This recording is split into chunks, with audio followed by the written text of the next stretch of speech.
আপনারা তো বাবা আপনারা বুঝতেছিল না, তারা উকুলি ফেলেছিল না, সাধারণই ছিল, একটা প্রাইভেট কারে চাকরি করতো, প্রাইভেট কারে চাকরি করতো, ড্রাইভিং করতো, কিন্তু তখন কোনো কথা বলতে পারতো না কেউ। আমার ভাই সায়দাবাদ পুলিশ বাড়ির সামনে থেকে র্যাব ধরে নিয়ে যায়।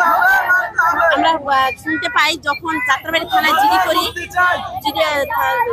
কমপ্লেন করার পরে যখন জিডি হয়, জিডি তদন্ত বিচার ছিল এসআই বেল্লার আরিফুর রহমান স্যার ওসি ছিল। সে সরাসরি বলতেছে তোমার ভাইকে র্যাবে ধরছে, তোমরা যাই তোমার র্যাব শিশু যোগাযোগ করো। আমাদের দেশে বাড়ি খুলনা বাগেরহাট, র্যাব শিশু বারবার যোগাযোগ করার পরে আমাদের একটা সন্ধান আসে যে ঢাকা রেফার ছিল 2 মাস থাকাকালীন ওরে রেফার পাঠাই দেয়, ওখানে থেকে 8 মাস। ওর সাথে আরো 2টা ছেলে ছিল, আবু হানিফ নামে একটা ছেলে পাইপগাছা বাড়ি, আরেকটা ছেলে ছিল পলাশ লবণচড়া বাড়ি। পলাশে আবু হানিফ যে ওখানে চালান দিয়ে দেয়, আমার ভাইকে আর চালান দেয় না। বারবার ছেলের কাছে যাওয়ার পরে বলে যে তোমার ভাইরে আশ্বাস দেয় বাবা, কিন্তু আজকে 8 বছর হয়ে যায় আমার ভাইরে আমরা পাই না এখন পর্যন্ত। আপনার ভাই কি রাজনীতি করতো? না, রাজনীতি করতো না, ও সাধারণ জনপ্রতিনিধি ছিল, ওয়ার্ডের মেম্বার ছিল, মানে বিএনপি পন্থী মেম্বার ছিল। হ্যাঁ, বিএনপি ছাড়া তার গুম হয় নাই ভাই। আওয়ামী লীগ সরকার থাকা নাকি বিএনপি ছাড়া কেউ গুম হয় নাই। ঠিক আছে, সাদা পোশাক কিনলে কয়েকজন লোক আইসা করতে পারি না নিচে নিয়ে যায়। পরে আমার ছেলে যায় ছোটরা যায়, পরে গাড়ি পর্যন্ত গেছে, গাড়িতে উঠাইছে, তারও করে 2 ঘন্টা পরে রবনা থানায় আইস। যখন আমার ছেলের মাংস আমাদের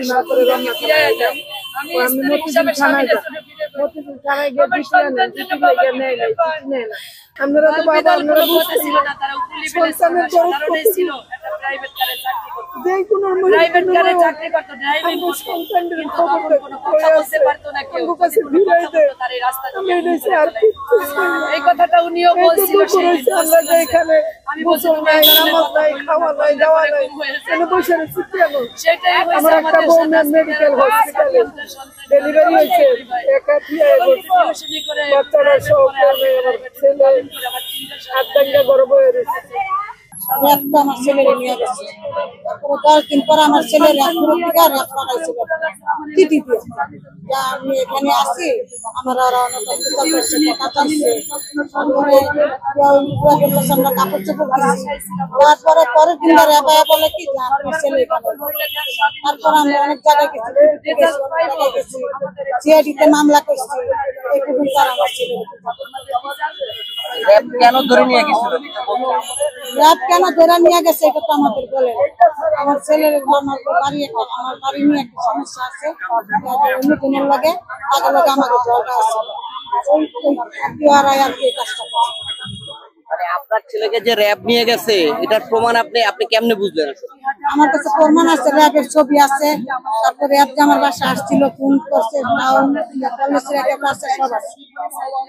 আপনার ছেলে ব্যবসা করতো, কি কারণে নিচে কিছু বলে না? আপনারা কি ধারণা করছেন কি কারণে নিছিল? আমরা ধারণা করছি যে যাগুলো আমার বাড়ি নিয়ে সমস্যা, তারা টাকা র্যাবের টাকা খাওয়া তারা। এখন এখানে আসছেন কেন?